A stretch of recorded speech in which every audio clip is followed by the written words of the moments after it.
I think farming's in your blood. You just have a connection to the land you're on. Something you want to take care of, something you want to really just be a part of, I guess. Making something off the ground. I mean, every day when you come to the farm, it's usually a good day. I think everybody involved in the farm from past generations to now has always loved the land and the care of the land. And I think that always helps keep it going. So first generation were my grandparents, Ralph and Mabel Morgan. They bought the farm in 1944. And he started milking cows. He loved the dairy. And then my grandfather took it over, Jim Morgan, and he didn't want anything to do with dairy cows. Ended up switching up and doing vegetables, and he actually was a pretty large sugar beet farmer. And then strawberries, so a lot of people know Woodlawn Farms is strawberry picking. And we decided we were gonna get out of that, go back to just a grain production.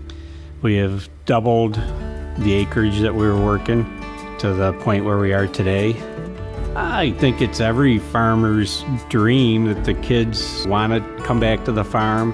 He always said he wanted to farm, went out to Iowa State, and we said, do what you want to do, be where you want to be, find your spot. He chose to come back, which I think was great for all of us.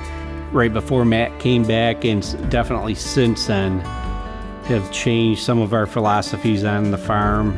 Sustainability is a huge thing for us, and 6-7 years ago we really started pushing more into strip till, zone building, cover crop type thing. Erosion's gone down, soil health has definitely improved. I've seen more activity, more worms. As old farmers would say, worms are great for soil. And we actually really like our cover crops because we can put our cattle on it in the spring before we go plant, so we get a bonus food source for the cows. Last year we were able to cover crop 70% of our ground in the fall. We're seeing the benefits in a big way. I'm so happy to be able to be part of the fourth generation, and we've found new ways to make sure that we can continue to give back to the community as well by trying something new and being the first distillery in Livingston County since Prohibition. To be able to have corn, wheat, rye, barley, all go back to the distilling operation and make something more out of it than just grain, I think is really cool. It was going to be a place that anybody could come, even if they didn't like drinking alcohol. They were welcome here. They just wanted a community place for people to come hang out and feel comfortable. So we are trying to grow as much of our own grains as possible and be like the real true definition of what a farm distillery is. Grain to glass. We harvest it ourselves, we dry it, we take it back, we grind it, we run it through our distillery ourselves, and then it comes out as a whiskey or a bourbon that you can enjoy. My dad and my brother have put in so much work in the past couple of years to make sure that this farm continues to grow and succeed on the heels of my grandfather, who spent his entire life making sure that this farm would continue once he was gone. Being named Livingston County Farm of the Year is very humbling.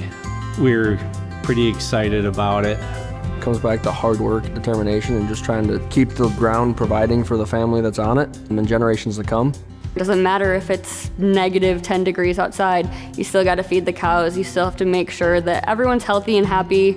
Especially in Livingston County, it's family farms that are still working the land, growing the food, milking the cows, and doing that for the good of everybody else.